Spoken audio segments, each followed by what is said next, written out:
la sfatului. Maria Magdalena, Maria, mama lui Iacov și Salome, au cumpărat miresme ca să se ducă să ungă trupul lui Isus.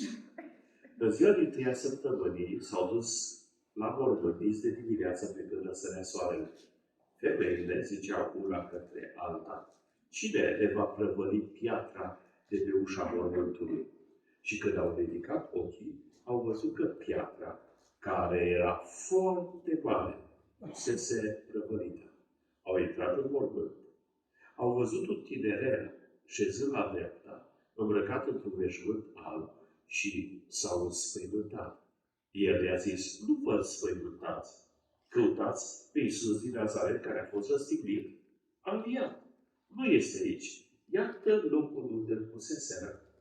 Dar duceți-vă de spuneți ucenicilor lui și lui Petru, ca să meargă înaintea voastră în Galileea. Acolo îl veți vedea, cum v-a spus. Ele au ieșit afară din mormânt și au luat-o la fugă, pentru că erau cuprinse de tremur și spaimă. Și n-au spus nimic, căci se temeau. Dragii mei, vă invit să reocupați locurile. Ce har ne dă Dumnezeu, pentru că suntem la închinare și ce bucurii sfinte ne oferă El în momente și acestea. Biserica trebuie să fie întotdeauna sărbătoare. Noi nu avem doar o zi sfântă. Noi nu avem doar o săptămână mare. Noi nu avem doar o zi a mulțumirii. Noi trebuie să avem o viață a bucuriei de pline lângă Domnul Iisus Hristos. Amin. De fapt, aceasta este diferența între noi și alții, la fel ca și noi. Între noi și contemporanii noștri, concetățenii noștri. De foarte, foarte multe ori pierdem esența și bucuria vieții. Pentru că ne ocupăm de lucruri care nu ajută la nimic. Sunt gustoase, sunt frumoase, sunt bune uneori de privit, dar, în esență, tot vacarmul acesta, toată agitația aceasta grozavă din jurul sărbătorilor, aduce doar oboseală, aduce doar stres, aduce doar alergătură, de-a dreptul o cursă cumplită după cumpărături. Și câteodată ajungi și nu mai ajungi. Pentru că mai cânți, pentru că te enervează cel din față, pentru că ai vrea să mai cumperi, dar s-o epuizat stocul, și toată agitația aceasta cumplită își pune amprenta și asupra sufletului. Și venim în casa lui Dumnezeu stresați și obosiți. Și predicatorii, care n-au de unde să predice decât din același loc, care n-au ce să scoată nou din evenimentul acesta grozav, extraordinar, măreț, spectaculos. Uneori, toată această agitație nu folosește la nimic. De aceea, în ultima perioadă, probabil că am început să intru și eu în rândul celor experimentați, bătrâni și înțelepți. Mi-am dat seama că cel mai bine într-o perioadă a sărbătorii este să ai liniște. Și de obicei, în ultima perioadă, le-am dorit celor din jur sărbători liniștite. Sărbători liniștite. Și mai ales sărbători ferite. Ferite de agitație, ferite de stres, ferite de oboseală, dar pline de bucurie. Pentru că sărbătoarea implică bucurie. Poți vorbi de bucurie nu doar la sărbătoare.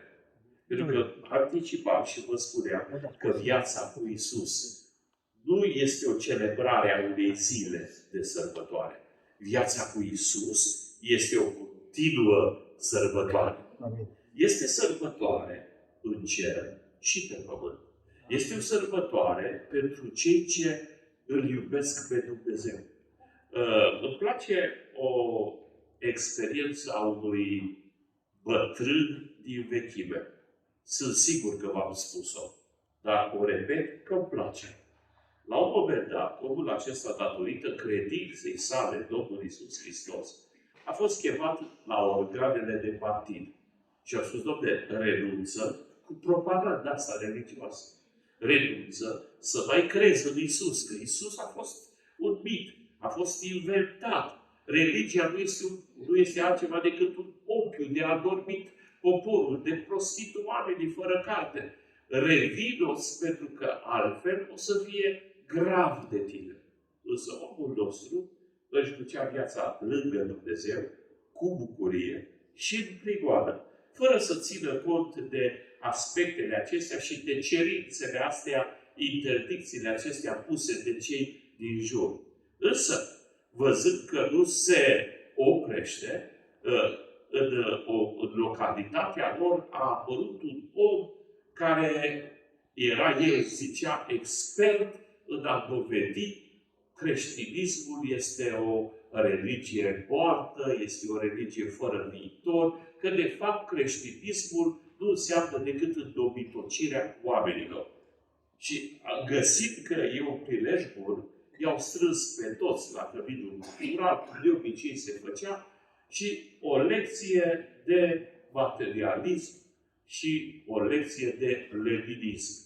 O lecție de ateism a ținut omul acela și l-au adus și pe bătrân. L-au adus și pe bătrân ca să-i curețe mintea. L-au adus și pe bătrân ca să-l aducă cu picioarele pe pământ. L-au adus și pe bătrân ca să învețe să renunțe la creștinism.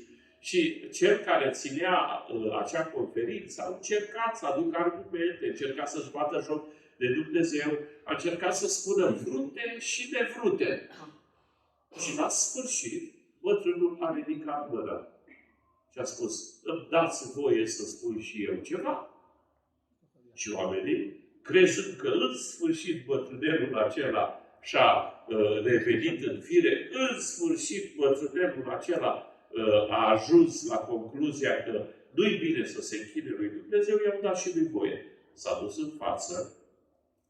în fața tuturor. Îl priveau toți și abia așteptau să vadă ce spune. Și bătrânelul acesta a spus ceea ce a spus și dumneavoastră dimineața aceasta și vă spun și eu încă o dată. Hristos a înviat. Toți au spus adevărat că a înviat. Și s-a dus omul la loc și și-a văzut de treabă. Dragii mei, ce iasă în evidență și ne face diferiți este o cruce goală, un mormânt gol și haine fără purtător. Și haine goale. Ne spune Sfânta Scriptură în Evanghelie că Iosif din Arimatea s-a dus și l-a rugat pe Pilat din Pont să-i dea voie să-l coboare pe Iisus de pe cruce. Hristos n-a fost lăsat pe cruce. Hristos nu mai e pe cruce. Chiar dacă toate icoanele, chiar dacă pe toate relicvele religioase, El e acolo atârnat pe cruce. Hristos nu mai e pe cruce. Crucea este goală. Crucea este goală. Este un simbol aici și un adevăr extraordinar pe care Biblia, Cuvântul lui Dumnezeu, îl evidențiază. Îl scoate în relief, ca noi să înțelegem că nu ne închidăm unor relicve, că nu ne închidăm unor morți, că nu ne închidăm unora care au nevoie să fie șterți de praf. Noi ne închidăm lui Dumnezeu. Noi credem în Iisus Hristos. Amin. Și noi îl proclamăm pe Duhul Sfânt peste ființele noastre. Amin. Crucea este goală. Hristos a coborât de pe cruce. Hristos a coborât de pe cruce ca semn al puterii superioare, ca semn al suveranității, ca semn al sfințeniei desăvârșite, ca semn că El este stăpânul Universului. N-au putut să-L țină piroanele acolo. Și nici măcar piatra cu care a fost acoperit mormântul n-a putut să-L țină acolo. Pentru că Hristos este mai tare decât moartea. Hristos este mai tare decât ura. Hristos este mai tare decât întunericul. Hristos este mai tare decât Satana. Hristos este mai tare decât tine și decât mine. Hristos în noi, nădejdea slavei. Nu mai este Hristos pe cruce. Și culmea, toate crucile din România, toate crucile din Europa, toate simbolurile acestea ale creștinătății îl arată încă pe Iisus pe cruce. Dar El nu mai este acolo. A coborât de dragul tău. A coborât de dragul tău. Și una din cântările noastre frumoase, care vorbesc despre țintuirea pe crucea Domnului Iisus Hristos, nu cuiele l-au ținut pe Iisus acolo, ci dragostea Lui pentru tine. Pentru că gândiți-vă la scena aceasta cutremurătoare, de la ora 12 la ora 15. De la ora 12 a fost pus Domnul pe cruce, până la ora 15. Dureri insuportabile. Cea mai barbară metodă de a îți bătea joc de cineva, de a-i produce durere în trup și în suflet, era crucificarea. Crucificarea este cea mai barbară metodă inventată de mintea unui om pentru a pedepsi pe cineva. Durerea Domnului Iisus Hristos a fost extrem de mare din punct de vedere fizic. Dar dincolo de durerea fizică, vă aduceți aminte una din frazele rostite de Hristos pe cruce? Eloi, Eloi, lama sabachthani, sau Eli, Eli, lama sabachthani, care tălmăcit înseamnă Dumnezeul meu pentru ce m-ai părăsit. Deci, acolo pe cruce, pe lângă durerea fizică, pe lângă durerea grozavă fizică pe care o avea, Hristos avea sentimentul acesta al despărțirii de Dumnezeu. Pentru că păcatul întregii omeniri era peste Hristos. Și durerea Domnului a fost grozavă, a fost mare, pentru că părea ca fața lui Dumnezeu să nu mai fi privit către Domnul Iisus Hristos. Dar dincolo de durerea sufletească, acolo la cruce erau cei pe care Hristos îi vindecase. Erau parte din oamenii, pentru că nu erau miliarde de oameni atunci în Israel. Nu erau sute de miliarde de oameni care veneau la închinare. Nu. Erau o mână de oameni. Erau mai puțini decât acum, în orice caz. Și gândiți-vă că de pe cruce, Domnul i-a văzut pe cei vindecați de El. De pe cruce, Hristos se uita după ucenici. Unul singur a îndrăznit să fie lângă cruce. Ioan. Toți ceilalți l-au părăsit. Din mulțimea de oameni, doar câteva femei au îndrăznit să stea în preajma crucii. Și gândiți-vă, dincolo de durerea trupului, dincolo de durerea aceasta duhovnicească, pentru că fața lui Dumnezeu s-a depărtat într-o clipă de peste Domnul, pentru că Dumnezeu în sfințenia Lui nu putea să privească spre păcat. Gândiți-vă la strigătul mulțimii celor pe care Hristos i-a ajutat, celor pe care Hristos i-a încurajat, celor pe care Hristos i-a vindecat, celor pe care Hristos le-a arătat dragostea. Cei mai mulți din ei strigau, Hură! Dacă ești tu Fiul lui Dumnezeu, dă-te jos de pe cruce. Cea mai mare dorință a Satanei era ca Hristos să se dea jos de pe cruce. Și putea Domnul să se dea jos de pe cruce?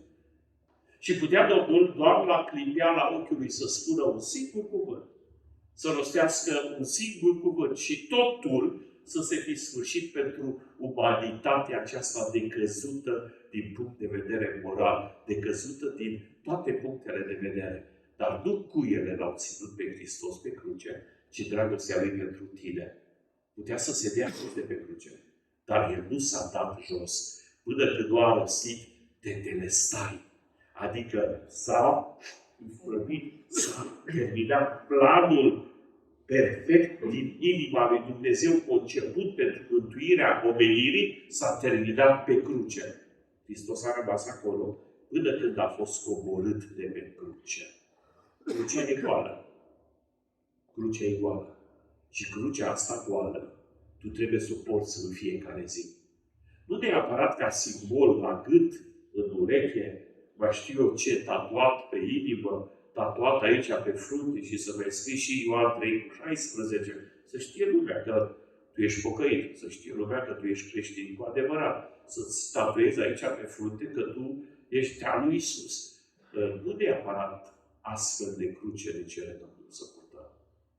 Și crucea aceasta trebuie să o purtăm nu doar la sărbătoare, nu doar atunci când este bine, ci crucea lui Hristos trebuie să o purtăm în fiecare zi. Pentru că crucea lui Hristos este, de fapt, puterea bisericii. Puterea bisericii este legată de jertfa bisericii. Și cine s-a jertfit pentru biserică? Iisus Hristos. Lăudați să fie numele Lui.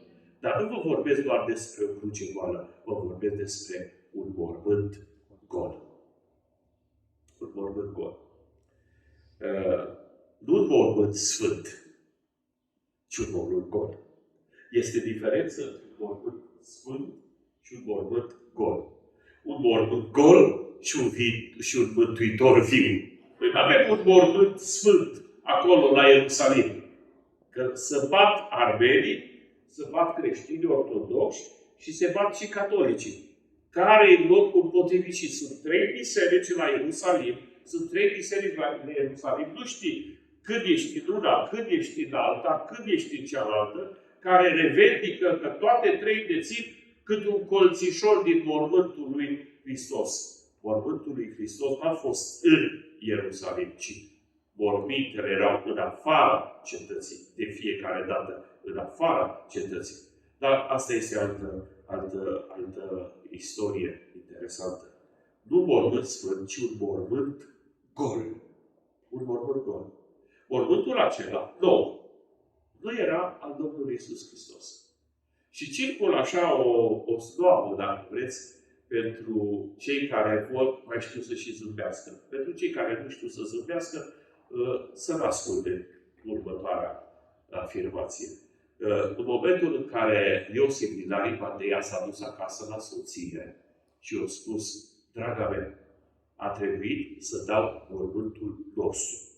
Mormântul pe care l-am pregătit pentru noi, săpat în piatră, săpat și nou, a trebuit să-l dau Domnului Iisus Hristos.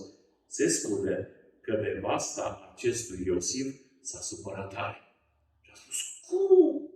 Păi n-am muncit noi, nu ne-am dat noi peste cap, n-am făcut noi sacrificii, că era un sacrificiu să ai un mormânt săpat în stâng, că nu oricine își permitea să aibă un astfel de mormânt. Iosif era membru Sanhedrin, era membru în Parlamentul Israelului, avea bani, era un om cu vasă, ne spune Sfânta Scriptură. Dar Iosif a privit-o și a spus, nu l-am dat de tot. L-am împrumutat doar pentru 3 zile. Amin, amin. Pentru că după 3 zile, Hristos a înviat. Și ce ne-a lăsat? Cu mormânt gol. Mormânt gol.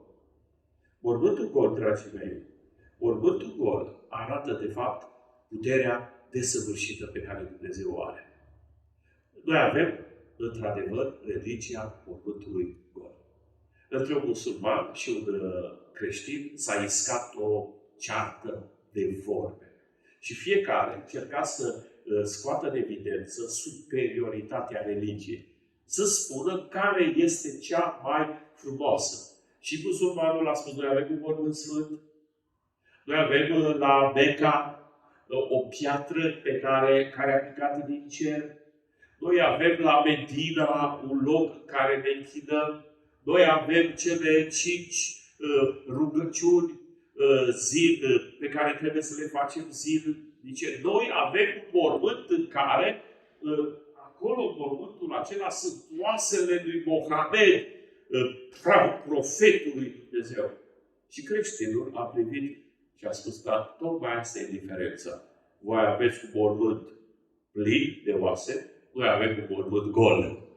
Pentru că Hristos a înviat. Hristos a înviat și mormântul este gol. Deci spune Sfânta Scriptură că zi de dimineață, după ce trecuse ziua sabatului, Maria Magdalena, Maria, mama lui Iacov și Salome, au cumpărat miresme ca să se ducă să ungă trupul lui Hristos. Și s-au dus și se gândeau în mintea lor cine va da piatra la o parte. Piatra aceasta nu putea fi dată la o parte de o femeie, de 5 femei, de 20 de femei. Piatra aceasta de câteva tone avea un anumit model, avea o anumită nișă prin care aluneca și trebuia cineva extrem de puternic ca să poată să împingă și să dea piatra aceea la o parte. Se gândeau, oare ce vom găsi? Au găsit un mormânt gol. De ce? Pentru că Hristos nu poate fi ținut de moarte. Hristos nu poate fi ținut de mormânt. Hristos nu poate fi ținut de Maria Magdalena care plânge la picioarele Lui, ci Hristos poate fi ținut doar de o inimă plină. Amin, amin. Plină cu El. Plină de El. Plină de harul Său. Plină de iubirea Sa. Plină de durarea Sa. Plină de harul Său. Și dincolo de mormântul gol, de crucea goală, le spune Sfânta Scriptură că atunci când au intrat în mormânt și citiți Evangheliile, au găsit hainele cu care era venit Domnul, giungiul acela cu care era venit Domnul, făcut așa cum ne facem noi bărbații de obicei cămășe și le arunca. Nu, așezat bine, împachetat bine și a zis, hainele Domnului nu mai le aveau pe Domnul, erau haine goale. Nu mai erau acolo pentru că Hristos înviase din morți. Noi nu avem un mormânt sfânt, noi avem un mormânt gol și un mântuitor viu. Noi nu avem o lumină sfântă venită de la Ierusalim, cetatea sfântă. Nu, noi îl avem pe Hristos, care este lumina lumii. Noi îl avem pe Hristos, care este lumina lumii. Și avem biserica formată din Hristoși mai mici, din oameni cu păcate iertați însă, din oameni cu slăbiciuni iertați însă, care luminează în întunericul acestei lumi. Noi răspândim mireasma Evangheliei lui Dumnezeu. Și noi răspândim lumina Evangheliei Dumnezeului nostru în lumea aceasta mizerabilă. Lăudați să fie numele Domnului. Avem locuri sfinte? Oare avem locuri sfinte? Nu. Nu. Foarte multe dintre locurile așa zis sfinte dau o autentificare arheologică. Vă spuneam că sunt trei biserici de rituri diferite în Ierusalim care își revendică mormântul. Își revendică unii grota în care s-a născut Domnul Iisus, peștera în care s-a născut Domnul Iisus. Revendică unii locurile în care pe Via Dolorosa se spune că s-a oprit Domnul Iisus. Dar nu există nicio dovadă arheologică și biblică. Și chiar dacă ar fi autentice, locurile nu sunt sfinte pentru că au trăit oameni sfinți acolo. Noi nu avem locuri sfinte, dragii mei. Știți ce avem noi? O carte sfântă. Noi avem o cale sfântă, calea pocăinței. Noi avem o cetate eternă, noul Ierusalim. Noi avem un cer pregătit de Dumnezeu să te primească. Noi avem un Creator viu. Noi nu avem o religie seacă, ci noi suntem al lui Dumnezeu și rămânem cu Dumnezeu până la capăt. Însă, vreau să vă spun că adevărul, când spui adevărul, diavolul vine și spune minciună. Când vrei să trăiești în lumină, diavolul vine și te bagă în întuneric. Întotdeauna a existat lupta aceasta între Dumnezeu și Satan. Pentru că foarte mulți oameni, chiar dacă cred în înviere, cred într-un mod așa nativ, într-un mod natural, ca un prilej de sărbătoare. Vedeți, astăzi am avut o discuție cu sfinții de la Reșița, unii din sfinții de la Reșița, care atunci când auzeau Hristos a înviat, se cam îmbufnau. Și m-am luat de ei și am întrebat, ce cu voi? Păi asta e tradiție. Atunci am spus, mai bine să spun Paște fericit decât Hristos a înviat. Sau sărbători pascale pline de lumină decât Hristos a înviat. Le-a spus, nu fiți voi mai sfiți decât trebuie. Că vă prăpădiți. Și mergeți și declarați tuturor că Mântuitorul vostru este viu. Și atunci când declar cu gura ta, când rostești cu buzele tale adevărul acesta este aducător de putere, lăudat să fie numele Domnului. Adevărul acesta este aducător de speranță, lăudat să fie numele Domnului. Deci mie nu mi-este rușine și la Paști și la Crăciun pot să zic Hristos a înviat. Că El e viu. El e veșnic. Și eu n-am doar o zi a sărbătorii. Eu trăiesc o viață a învierii împreună cu Hristos. Că am fost morți, dar am înviat. Am fost în nenorocire, dar ne-a salvat Domnul Iisus. Am fost în întuneric, dar am fost strămutați de Hristos și dragostea Lui în împărăția luminii. Și suntem aici și suntem în viață pentru că Hristos a înviat din morți. Există o cruce goală, există un mormânt gol, există haine fără purtători, nu mai era Hristos acolo și ar trebui să existe o biserică plină de puterea lui Iisus.